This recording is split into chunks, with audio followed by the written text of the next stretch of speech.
Welcome, and thank you so much for clicking on my video today. I wanted to overall discuss the fact that, hey, it's almost game time. I'm about to have my second daughter, and now we have a toddler running around the house as well. So it's going to be a complex time, and I wanted to tell you guys, since you are my faithful subscribers, I really do appreciate you guys watching my videos, and I hope that this information is helpful to you. But as of right now, in the time period I'm in over the next couple of months, we will overall kind of be hey, sometimes we'll be able to make a quick little video like today is going to be, and sometimes it'll more likely be most of the time a little bit more extended. But for today, we will have a pretty brief update where I have to get through things pretty quickly, but I'm going to get you guys the daily expected moves. We're going to discuss what's very likely over the next couple of sessions.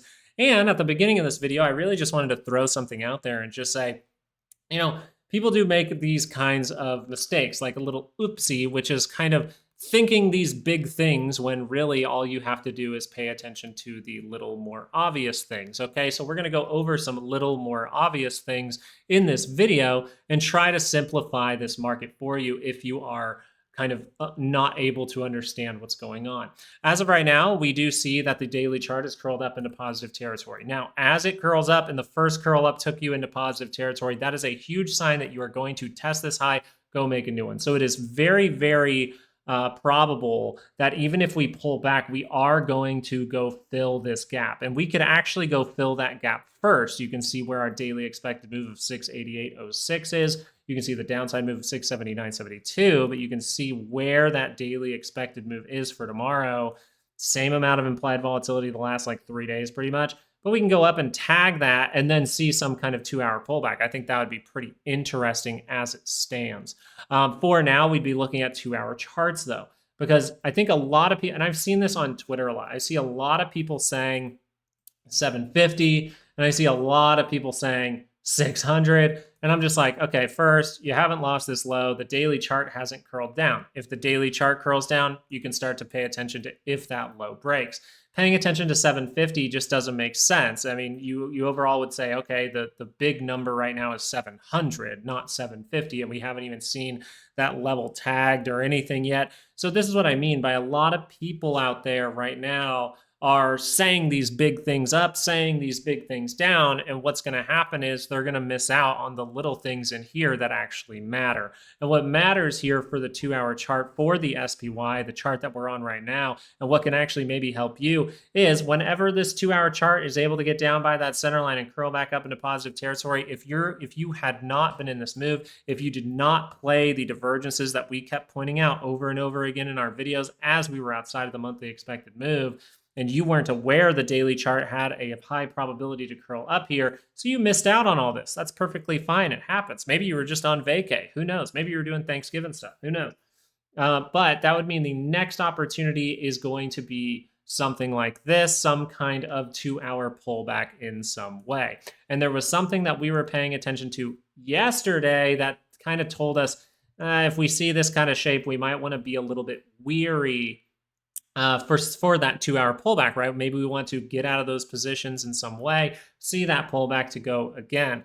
We do see what we were talking about yesterday coming to fruition, some kind of divergence building here. Now, this could be a breakout after consolidation. We could just head to that upside. This is not confirmed to the downside, but it is forming a divergence to pay attention to. Now, would this divergence be something to pay attention to for some kind of massive crash where I can buy volatility and make a ton of money? No, this is blatantly just telling you the 2-hour is extremely positive. This is where we're going to get into the simple things. Treat it very simply. 2-hour is very positive. If it curls down into this area, where are the buyers? Strong buyers. Strong buyers. It could dip into either of those zones, but our weekly expected move is telling us what? Well, it's telling us that we should pay attention to this one. Keep it simple. And when we are able to curl up in a positive territory, that's the most likely situation. And we'll just do our homework in the 30-minute chart, and you'll come back and you'll click on these videos and be like, oh, okay, I see what he's saying. I see what he's saying. But as of right now, you do have the potential for a pullback if this were to confirm in the next trading session. So I'd be watching out for this. This would be very interesting. You might even be able to see some kind of upward move to tag that level first, and then we're able to see that curl down into negative territory for a bit of time with that divergence. So we will be watching this. This is something we were paying attention to yesterday. This doesn't have to stop though. There is one thing, one more thing I wanted to point out, which was your 5-day moving averages there. You're just going up above the 5-day, retag it, and then we head to the upside. If you want this to get bearish, you got to see something bad. You do not have signals that suggest that a crash is coming right now during Christmas time. You just don't.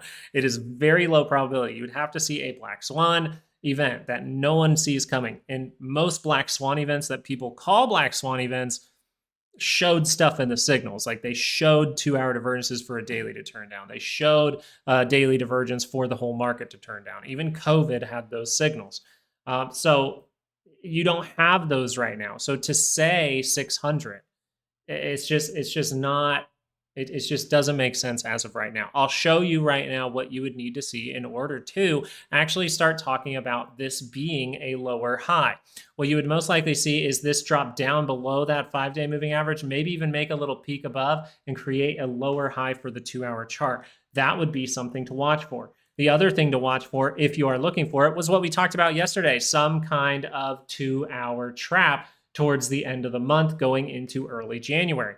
Why would this be a setup for interesting? Because a 2-hour divergence here would curl down a daily chart. That would say it's very highly probable to curl down a daily chart. And if we set up that daily divergence point, we do not violate this point, but instead just make a new one. We slowly, gradually get up to these areas and we curl down. We slowly, gradually get up to here and we curl down. That's what we'd be overall watching for at this point. This means that we are looking for a potential divergence point for the SPY. This means that the trap is more likely towards the end of the month than it is as of right now. So we will be watching these things. I'll be updating these things every single day that I can, with family and things like that going on. Mama's starting to need a pop. But yeah, I'll keep updating these things. But just to keep it very, very clear, this is a very bullish move. Stop thinking about 750. Stop thinking about 600. Stop thinking about things that are meaningless and start thinking about things that are meaningful. A literal rule that you can take into any aspect of your life. Cut out the meaningless things. Stop giving meaning to meaningless things, but instead give the meaning where it belongs, to something meaningful. And as of right now, the meaningful thing to know is there's a 30-minute divergence there, and it's suggesting a 2-hour pullback could potentially come if that's able to confirm. And that would most likely be a retest of the 5-day moving average, which could be an opportunity to ride this thing up to 700 by the end of the month. And even our monthly expected move is suggesting actually to pay attention to 707. So I went very deep into the SPY. So I will be going over the Qs now. You can see that the Qs at this point do have a daily scale. Now, remember back in the day when we were talking about the Qs not giving us the divergence point on the MACD and giving us the flat on the RSI. So what do you think I'm looking for? Well, I'm looking for the lower high or a potential divergence point here for the Qs.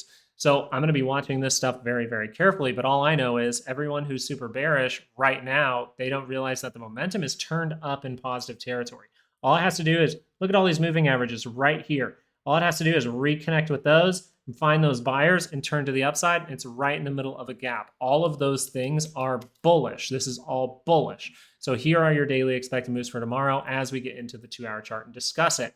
As it stands, we do see 628.24 to the upside. We have 618.80 to the downside. We do see, if you need those weekly and monthly expected moves there on your chart, we do see what from our MACD. Treat it very simply. Treat it like the thing that I actually need to pay attention to is meaningful. Okay, well, this MACD is way up there. Is it overbought? Is it overbought on the RSI? No. So could it continue? Yes. But if I'm not a part of this move, right, if I hadn't got in throughout all of this, it's very difficult for me to make that decision when we do see a bunch of those 30-minute divergences in this area. And we did not violate those today. So those are still holding. We haven't seen the best confirmations for those, but we can see that confirmation tomorrow. We can start that 2-hour pullback tomorrow. And now it's not only on the Qs, it's on the SPY at the same time. And you got some really wonky divergences from VIX we're going to go over in a moment. They're not the best. But this would mean what? As we get to this level, maybe we're able to slightly break through in the morning, right? But we could see that dip down to curl back up into positive territory and give that shape that we overall were discussing. That would be the most likely scenario. Like I said, if you do see some kind of crazy sell-off where you actually do take out this low, it's most likely a black swan event. I really want to put that out there because this, if you look at this as a technical analyst, and you look at this and you tell me that this is bearish on this MACD, on this RSI, it's just blatantly not. And so I wanted to talk about these things very, very seriously today because I'm seeing a lot of narratives. That's from our volatility video. You're seeing a lot of narratives out there that are saying, hey, we're crashing down right now, or hey, we're going to the sky right now. You just don't have that information. If anything, the sky one makes a little bit more sense, but you're looking for a pullback to be met with buyer demand. You do see that the 2-hour is way up in positive territory, not even curled down, so this can continue to squeeze.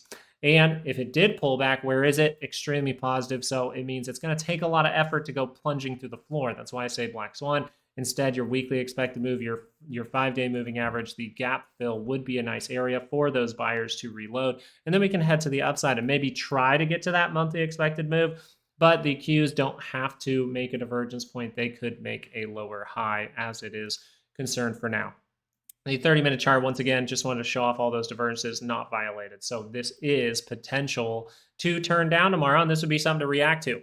One thing I wanted to be very clear about at the end of the Qs here is this. You are in a bullish trend. You are above the 5-day moving average. Pullbacks most likely will be bought up by buyer demand. That is the most probable thing, is that this market will continue to go higher into the end of December, and any kind of big dip that you see will be bought up by buyer demand. I will be posting videos and I will let you know if I see anything that seems bearish, but as of right now, I don't see anything bearish about this 2-hour MACD, so I don't see any problems here. If that changes over the next few sessions, I will change. I will obviously put that information out there. Let's look at volatility. Now, volatility does have a potential rejection divergence building here, but it's been building for so long, and the curvature here, whenever I've seen this lead to a rejection, it's not normally the best thing, but you want to watch it, because if this daily does curl up, there is potential. There's potential for this to pop up again. But is that just going to make another lower high? And that is what is very probable for volatility as of right now, is that this is a dramatic move downward, and to just see a blast off afterward, it's just very rare to see. So we've been discussing this over the last few days, pointing out the divergences here. They are there on your chart, so you can treat this very seriously. I'm not going to hold calls if I see that 30-minute divergence confirmed for the SPY. And I'm going to be looking for that dip to buy. But this is very likely to do what? Exactly what we were talking about yesterday. Some kind of move to the upside, even a dramatic move to the upside. But this is very likely to subside. This would mean that volatility as of right now is most likely closing below all those moving averages again. It has to take all of those back. Once you start to get above the 50, you get a little worried. Once you get above the 200, you get worried. And you're below it. So you really shouldn't have too much worry as of right now. If you want to see what I think of the weekly chart is setting up towards the end or the beginning, I would say the beginning of 2026, you can see that by clicking on yesterday's video for just a brief moment. The beginning of the video, we go into topics that aren't related to the day ahead, right? We go into those weekly charts for just a moment if you have time. So as it stands, you are watching to the end of the video. I know I wanted to make this one pretty quick just because I need to go help out, but I hope we pointed out some things that weren't meaningless. I hope we pointed out some things that can actually help you. It is good to pay attention to the macro trend, but it's bad to pay attention to things that are just way out there that aren't happening. It's good to pay attention to the macro trend, but if you're trading the shorter time frames, then you probably don't need to be like focusing on the macro trend at all times, all damn day. You need to pay attention to what actually matters. And as of right now, that would be hey, if a 2-hour pullback comes at any point, that should be bought up by buyer demand. Thank you guys so much for watching this video. And if you're watching to the end, there is one thing at the end here I did want to discuss, and that was the course that's down in the description.